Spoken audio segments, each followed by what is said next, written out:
What's up? 721s, welcome back to another episode of the R32 rebuild. And today I'm gonna try to finish up most of the entire build, pretty much. The engine is already back in, as you can see, and we have to do the CV joint from the shaft, the drive shaft, that needs to be put in, and I believe once that's done, it should be good to reconnect all the electronics and new plugs, oil, and just turn the key. So guys, stay tuned with us, and then just enjoy.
Everything reminds me of you,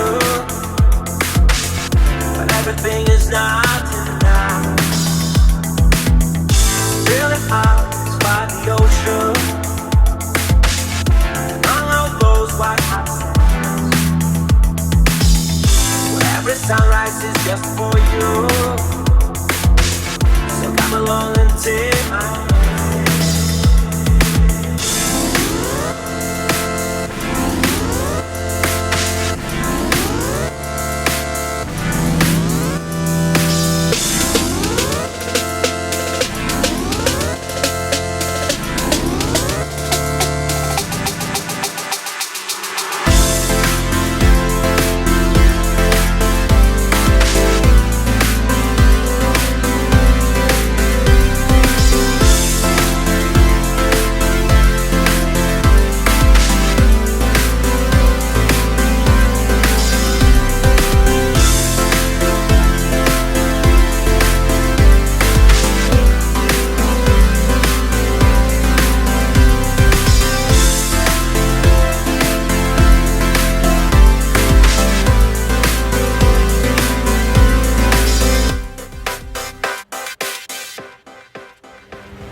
Well, you just want to stand next to her, go ahead. Like you do all the work.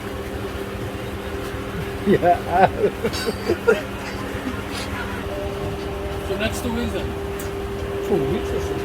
It's just one thing more.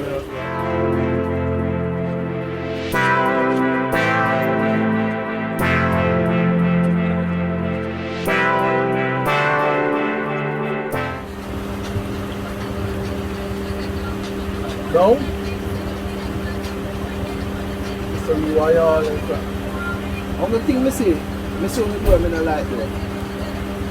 So I come to put in the sensor and tighten them from crank sensor, knock sensor, and then water hose. The thing for me, the product pull it back. What is this? Yeah. No man, that's where it goes now, right there. No. Yeah.